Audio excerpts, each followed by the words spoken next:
Hey guys, it's Dylan from Timberstar Tractor here. Today I'm sitting down with Duncan from Farrow Built. As we get going and as we start working together with Duncan and Farrow Built, we thought it'd be a great opportunity to get to know him, and we thought we'd bring you along for the ride. Duncan, for those people on the internet and for even myself that haven't gotten really the whole behind the scenes story of Farrow Built, where'd you come from? What are you doing now?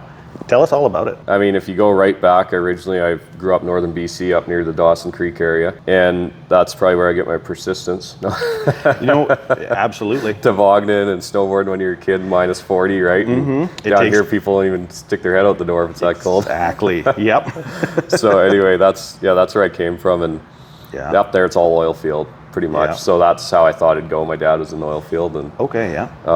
so I thought that's what I would do. At some point, you know, I did the rigs, I did some oil field stuff, and then a guy had offered me a job in Calgary framing. Oh, I was friends with his kids, and he had just kind of in passing, hey, if you're ever looking for work, let me know. You know, we could hire you as a framer or whatever, teach you how to frame.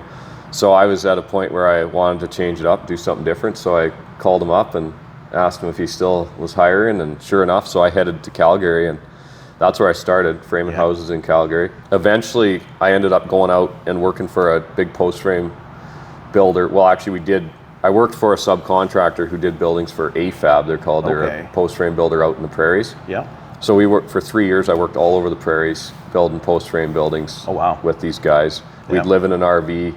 You know, we'd just travel. We were on the road like 90% of the time. I had one big duffel bag, and that was everything I owned was in there. And, you know, when I first showed up, I didn't even have a clue what I was doing because it's totally different than residential framing. I was leading a crew for them, building these buildings out there. So I got married somewhere in there. Yep. And it was like, man, I'm working all over the country. Yeah. My wife's sitting in Cochrane where we had a place at the time. Yeah. And it didn't make sense. I was like, what's the point of getting married if I'm not even home? I'd already told him at a couple times, like, hey, at some point I'm gonna probably go start my own thing. So I told him, you know what, I am gonna do it. And so no idea about business at that point at all. Like, we just found some work on Kijiji or something, and it ended up being in Vancouver. So we went to Vancouver and started doing some subcontract framing, and then ended up in the Okanagan, kind of followed some work here. Yeah.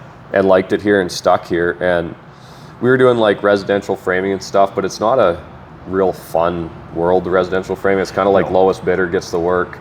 Yeah. Most of the houses, truthfully, most of the houses that are built, the framers and a lot of guys probably aren't making much, if anything, on these places. And they're multi-million-dollar houses, and there's a lot of people not making any money on them. Yeah. So at some point, I decided I wanted to get back into the farm buildings and acreage buildings, because that's what I actually enjoyed.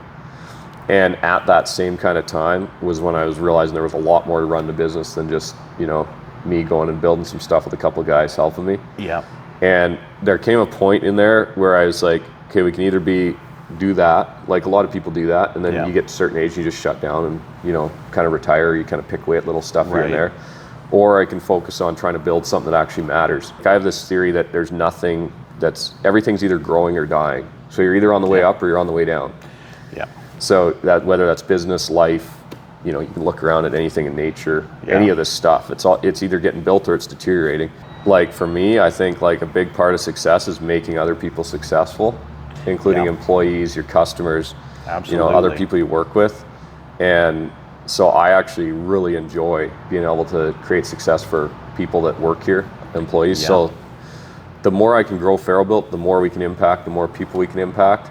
The more fun it is, and it just gets more and more fun because you're impacting more people. Like our biggest thing is our mission is to create exceptional experiences for our customers that change the way they see contractors and the construction industry. The construction industry as a whole has a reputation of always going over budget. There's always nasty surprises. The price is never what they say it's going to be. Right. They always show up late. Yeah, they're, I've got this other job now, so I'm going to go work on that. I'll be back in 3 to 8 months or whatever, right? Yeah. So that's like, and that part of it too, like starting something and not finishing it. Yeah. So those are all things that I wouldn't say we built the business around, because I made a lot of those mistakes early on. People have fallen back on it, kind of like what you just said. Well, it's part of the industry. So customers have started to accept it. And other construction companies are just like, well, that's just construction, but it doesn't need to be. We've especially with technology now, like we can price a building for you up front. Like say you were going to build this building brand new, we would give you a solid price up front. That's the price. Unless you change something, it doesn't change. So when the final bill comes, That's it. That's the total price that you agreed to, and you pay it. We have a 6-week guarantee. We start within 6 weeks of permit approval. Wow. So you know we're going to start.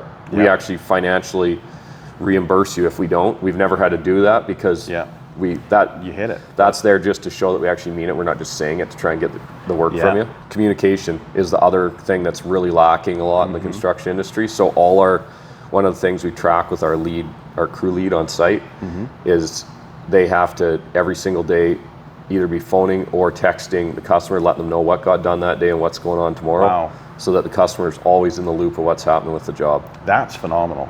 Like one of the big things too that I had the problem with early on is I had this mentality like the customer's against you kind of in construction. That's a lot of the mentality is like, it's like us versus them. Like they're trying to screw me over and I'm trying to just get the job done or whatever. Yeah. It's not how it is. Maybe there's some people out there that do want to screw you over, but 90% of people actually just want a nice job done and want to be happy and like you and everything. Because there's so many variables in construction and guys will charge too little. And so they'll start running out of money on a job. And we used to do this, and this is how I know all this stuff because I did it. And so when you're getting to the end of a job and say there's a problem and the customer's like, well, I don't like how you did that. And now you're going to have to spend another day there, but you're just about underwater on the job. It creates that friction. And you think as the customer, if you're not thinking about it properly, when it's actually the expectation that you've set, right? Yeah, it's actually your problem because you didn't price the job correctly. And now you're like, I got to get to the next job. And you get that panic. Yeah. So one of the coolest experiences I had was, I think it was last year, we rebuilt a barn out in, it was in Vernon, up in BX area kind of. Okay. So we rebuilt this old barn. These folks had lived there for years. And there was a couple things we found, so it ended up being a bit more than they'd hoped because there was, with those renovation stuff, there was extra stuff. Which we quoted up front. It's not just like we're running a bill up. We said, hey, this should be done. Here's the price. Let us know. If you don't want it done, we won't do it, but you probably should do it. Anyway, we did that. Got to the end of the job and I called them up. Hey, can I come, do a walk around, make sure everything's good? And I could tell something was off. There was something they weren't happy about. So they said, yeah, you got to come out here. We're not happy about a couple things. So the next day I go out there and with the attitude that I'm going to fix it. Whatever it is, doesn't matter to me. We'll fix the problems. No problem. So I showed up like that. So fairly cheerful. I could tell they're like on edge, like big time. So we go up into the barn and she's like, yeah, a bunch of these boards, like they're missing a couple here. They cut some up of these ones my grandpa put on and we didn't realize the importance of some of that, right? And they wrecked some of them and whatever. So there was some stuff missing and some problems and I said, well, what do you want to see? Like, what do we need to do? And they're like, well, do this and this and that. They told me a few things. I'm like, no problem. All of the guys here right away. So I think it was the next day the guys came, fixed that up. And then I came back the following day to do the final again, final walk around. And she was like almost to tears. She's like, the whole night before that first one, they didn't sleep the whole night because they thought I'd show up and it'd be this big fight. Instead, I said, no problem. The guys were there the next day. We fixed it all up perfectly how they wanted it.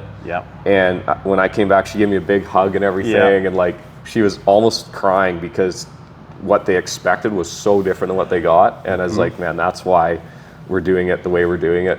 It's the first time they've done business with you and they don't know how it could go, right? And we get that a lot too, where someone will be really stressed out about a moment and it's like, whoa, just take a deep breath. You haven't met us, but you're about to. And it's nice to know that you guys are out there doing business that same way. It's totally different than because most people have had a poor experience in the past, probably with dealers, salespeople, with contractors. They've had poor experiences, construction. And so they're scared it's going to happen again. And so the littlest thing, and they're like, oh, it sets it off, right? So they're like, this is going to happen again. And when you do it different, they're just blown away. It's like, I didn't know it could be this good. They're just used to those huge companies with their contracts and, oh, nope, that's a this, therefore that it's going to cost this, or, giant corporate mentality that it's nice to know that you guys also just don't have. That's great. And I want to build a good sized business without getting that mentality, right? Keeping it how it is now. So, and I think it's possible.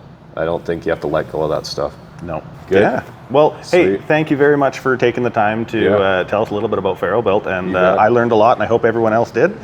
Thanks a lot for your time today, Dylan. Hey, I appreciate it. Good. You bet.